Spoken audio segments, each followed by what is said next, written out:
اس کی تین کیفیات ہو سکتی ہیں، کیوں اللہ کی طرف سے یہ چیزیں آتی ہیں۔ سب سے پہلی شے ہے، اب وہ جو آیات میں نے سنائی تھی وہ سن لیجیے پہلے ترجمہ۔ سورہ تغابن میں فرمایا ما صاب من مصیبت الا باذن اللہ، دیکھو کوئی مصیبت تم پر نہیں آ سکتی، نہیں آتی مگر اللہ کے اذن سے۔ ومن یؤمن باللہ، اور جو شخص اللہ پر ایمان رکھتا ہو یہد قلبہ، اللہ اس کے دل کو ہدایت دے دیتا ہے، اس کے دل کو سکون عطا کر دیتا ہے، وہ راضی برضائے رب ہو جاتا ہے، اس میں شکوہ نہیں رہتا، اس میں شکایت نہیں ہوتی، اس میں تلخی نہیں ہوتی، کیوں ہو گیا، کیسے ہو گیا، کیوں ہو گیا، نہیں ہونا چاہیے، نہیں دیتے۔ یہ سارا جو پیچ آدمی کھاتا رہتا ہے نا اندر ہی اندر، وہ جو پیچ کھا رہا ہے، یہ سب پیچ سے نجات نہیں گئی۔ برو کشید سے پیچا کہ ہست و بود مرا، چے اقدہا کے مقام رضا کشود مرا۔ یہ پیچ کھانا جو ہے، پیچا کے ہست و بود، اس سے اللہ تعالیٰ نے مجھے نجات دے دی ہے مقام رضا کے ذریعے سے۔ کتنے بڑے بڑے عقدے میرے حل ہو گئے اس مقام رضا سے، چے اقدہا کہ مقام رضا کشود میرا، میرے تو بہت سے عقدے اس سے حل ہو گئے۔ لیکن اب اس کو تین حصوں میں تقسیم کیجیے۔ پہلی بات یہ کہ یہ اللہ کی طرف سے آزمائش کے طور پر آتی ہے۔ آزمائش، میرا بندہ اس پر صبر کرتا ہے یا نہیں، یا میرے خلاف بکواس کرنے پر آمادہ ہو جاتا ہے۔ اللہ تو ایسا ہے، اللہ نے تو ہم پر کبھی کرم کیا ہی نہیں ہے، اللہ تو ظالم، معاذ اللہ معاذ اللہ معاذ اللہ۔ کہیں ایسا تو نہیں، میرا بندہ جو ہے تکلیف کو جھیلتا ہے میری وجہ سے، یہ سمجھ کے کہ اللہ کی طرف سے آئی۔ یہ سب جو ہے یہ بہت بڑی کامیابی ہے اگر انسان کو حاصل ہو جائے۔ اور اس صبر کے نتیجے میں دو اور باتیں پیدا ہوتی ہیں۔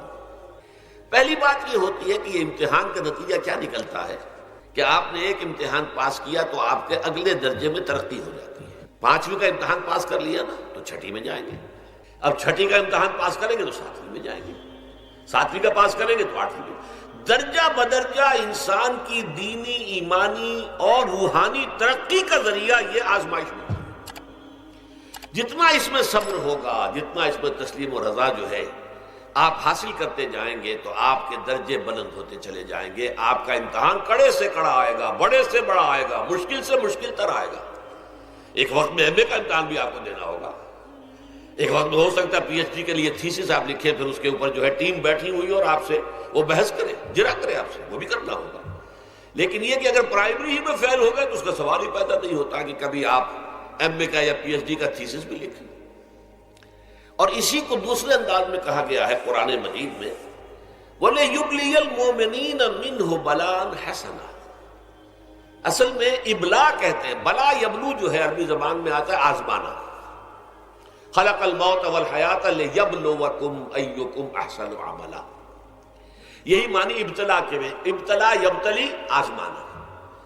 ابلا یبلی جو آتا ہے باب افعال سے، اس میں آتا ہے کسی کو کسی تکلیف میں ڈال کر اس کو نکھارنا، کہ اس کا جوہر نکھر جائے، اس کے اندر جو خیر ہے وہ اور چمک جائے، لوگوں کو بھی معلوم ہو جائے کہ یہ شخص اس مقام کا اہل ہے، اس کے اندر یہ صلاحیت ہے، اس میں یہ قوت موجود ہے۔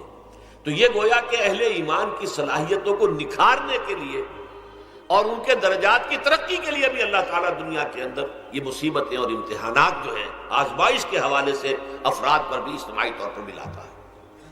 اور ایک اس کا اور بھی ہے، اہل ایمان پر اس طرح کی ابتلا و آزمائش کی ایک نوعیت اور بھی ہے، اور وہ یہ ہے کہ جو بھی آپ سے غیر ارادی طور پر یا یہ کہ آپ نے کوئی گناہ ارادی طور پر بھی کر لیا، اللہ تعالیٰ اس کی سزا اسی دنیا میں دے کر آخرت کی سزا سے محفوظ کر دے۔ گویا کہ اس سے بڑا خیر کیا ہوگا؟ یہاں کی سزا کیا ہے؟ جھیل لیا آپ نے، بخار آ گیا، ٹانگ ٹوٹ گئی، چلیے 3 مہینے آپ بستر پر پڑے رہے نا، اور کیا ہوا؟ کچھ نہیں۔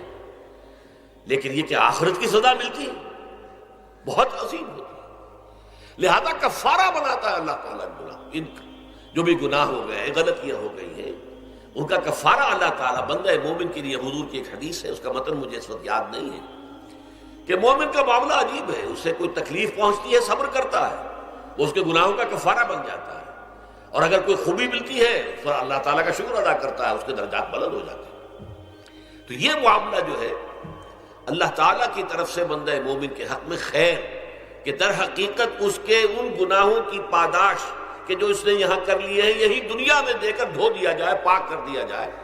جیسے آپ کو معلوم ہے دھوبی جو ہے کپڑے کو بھٹی میں چڑھاتا ہے، گرم پانی میں ڈالتا ہے، نہیں ڈالتا، تاکہ اس کا میل نکلے، اس کے آگے پٹکتا بھی ہے ذرا اس کو تاکہ وہ میل اچھی طرح چھٹ جائے اس سے۔ اسی طرح اگر دنیا میں ہمارے میل چھٹ جائیں، دنیا میں اگر ہمارے گناہ دھل جائیں تو یہ بڑے نفع کا سودا ہے، بڑے نفع کا سودا ہے، بڑے نفع کا سودا ہے۔ اس اعتبار سے آپ غور کیجئے کہ اگر یہ حقائق ہمارے سامنے رہے تو کیا کوئی تکلیف دنیا کی ہمیں بھاری محسوس ہو؟